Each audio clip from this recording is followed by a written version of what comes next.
Queridos, Deus tem trazido uma palavra ao meu coração que eu desejo compartilhar contigo nessa noite, nesse tempo. E essa palavra tem a ver com momentos específicos da nossa vida, onde nós, em vivermos alguns embates, precisamos de um lugar de refúgio. Precisamos de um lugar tranquilo, de um lugar onde a gente possa dizer: ufa, estou salvo, estou protegido, estou cuidado nesse ambiente aqui onde estou. Eu trago uma ministração baseada em um salmo, o salmo de número 46. E aí, diante dessa perspectiva do salmo, eu quero ler o texto e, à medida com que vamos ler, é claro, vamos ministrar a palavra do Senhor aos nossos corações. Então se prepara aí para uma porção de Deus para a nossa vida, para algo que o Senhor há de ministrar e falar conosco. Mas para que você entenda um pouco esse cenário, desse lugar de refúgio, desse lugar que é uma tremenda solução para nós, eu quero dizer o que nos faz sentir assim, necessitados deste lugar de refúgio. É que tem horas que parece que nós não vamos tendo muitas opções. Parece que em alguns momentos da vida, tudo vai nos apertando, tudo vai nos levando a um lugar. E se houvesse, querido, uma rota de fuga, uma passagem pela qual nós pudéssemos ir, talvez era aí que a gente ia adotar essa rota de fuga. A ministração dessa noite eu trago de maneira, é clara, a fixar em sua mente exatamente esse como tema dessa noite: rota de fuga. E eu quero te dar uma rota de fuga diante dos seus problemas, amém? Se tiver problema, pega a rota e vai para lá que vai dar bom, vai dar tudo certo. Vamos então ler ao texto bíblico, Salmo de número 46, a partir do verso 1. É o primeiro verso desse salmo que nós estaremos lendo. Então se prepare aí, porque existe porção de Deus para cada um de nós nesse texto. Salmo 46, verso 1, diz assim: Deus é o meu refúgio e fortaleza, socorro bem presente nas tribulações. Amém? Dá para dar um glória a Deus, né? Com uma verdade dessa, né? Deus é nosso refúgio, é nossa fortaleza, é socorro bem presente nas tribulações. Deixa eu te fazer uma pergunta para que a gente possa iniciar esse processo de reflexão. Você acredita que Deus é refúgio e fortaleza de todo mundo? E aí, irmão? É? Não, nunca foi. Como assim, pastor? Para que alguém tenha Deus como refúgio e fortaleza, precisa fazer dele o seu refúgio, a sua fortaleza. Deus não vai, queridos, dizer para ninguém assim: porque eu sou Deus, você tem que se submeter ao meu senhorio e pronto, acabou. Não é assim que funciona a relação com a divindade. Não é assim que funciona. E aí, é claro que nós pensamos no primeiro momento que Deus é refúgio e fortaleza de todos aqueles que estão nele. Mas o que eu quero te mostrar é que tem muita gente aí sem refúgio. Tem muita gente aí sem um lugar de proteção, sem uma fortaleza para se estar.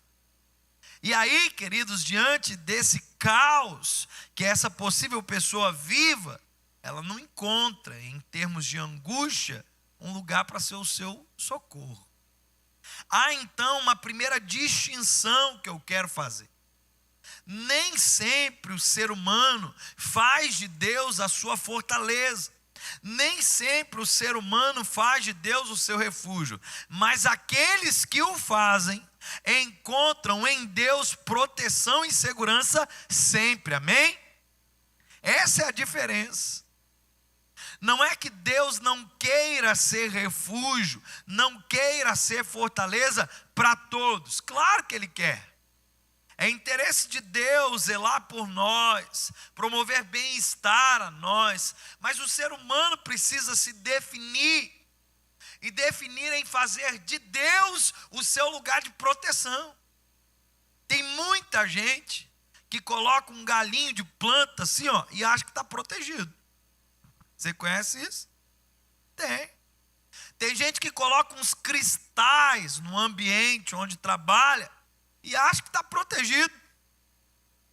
Tem gente que carrega todo tipo de amuleto, imaginando que com isso está fortificado, protegido.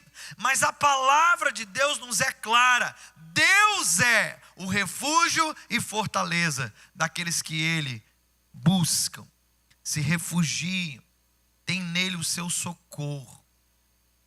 É importante que você saiba que se você não faz de Deus o seu refúgio e a sua fortaleza, provavelmente você não tem uma rota de fuga. Quando os problemas vierem, quando eles abaterem a sua vida, você não tem para onde se refugiar, querido.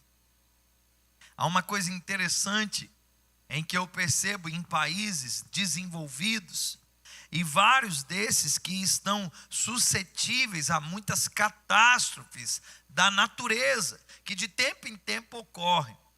Você já percebeu aqueles documentários ou reportagens que mostram países lá fora, onde diante de um vendaval, diante de um ciclone, diante de uma tempestade mais brava, há uma possibilidade de terremoto, e eles têm lá um lugar para se proteger? Alguns é no subsolo, e é um lugar onde tem mantimento, caso seja necessário passar ali alguns dias. É um lugar que tem uma estrutura onde eles podem ir se sentir abrigados, protegidos. Pastor, e por que eles fazem isso? Porque eles sabem que estão suscetíveis a todo tipo de intempéries. Eles não sabem quando acontecerá, mas é certo que um dia vai vir. Eu e você precisamos entender que se o dia mau não é o que nós estamos vivendo hoje, ele existe e ele vem. O dia mau vem, irmão. E quando o dia mau vier, nós precisamos de uma rota de fuga. Nós precisamos de um lugar para ir para um esconderijo. A palavra de Deus nos diz no Salmo 91, que aquele que habita no esconderijo do Altíssimo, descansa à sombra do Deus onipotente. Nós podemos desfrutar dessa segurança, nós podemos descansar nele, tudo isso é possível. Mas pastor, o que eu preciso fazer primariamente? É entender e ter Deus como seu refúgio e a sua fortaleza, para que Ele seja o seu socorro bem presente nas tribulações. Porque as tribulações, meu irmão, tal como o dia mau, elas são reais. Tem hora que a gente só sente como se alguém estivesse nos tocando, batendo, e a gente não sabe nem de onde vem. A gente está no meio de um turbilhão de coisas, sentindo pressionado por todos os lados. É nessa hora que a gente precisa se refugiar em Deus. Sendo Ele o seu socorro, sendo Ele o seu refúgio, sendo Ele a sua fortaleza, num tempo de tribulações, é bom que você saiba o que diz o verso 2. Portanto, não temeremos, ainda que a terra se transtorne e ainda que os montes se abalem no seio dos mares. Olha o que o salmista consegue trazer de forma poética. Ele está dizendo, olha, ainda que a natureza deixe o seu estado natural por uma força que sobre ela vier, não é necessário nem se preocupar com isso.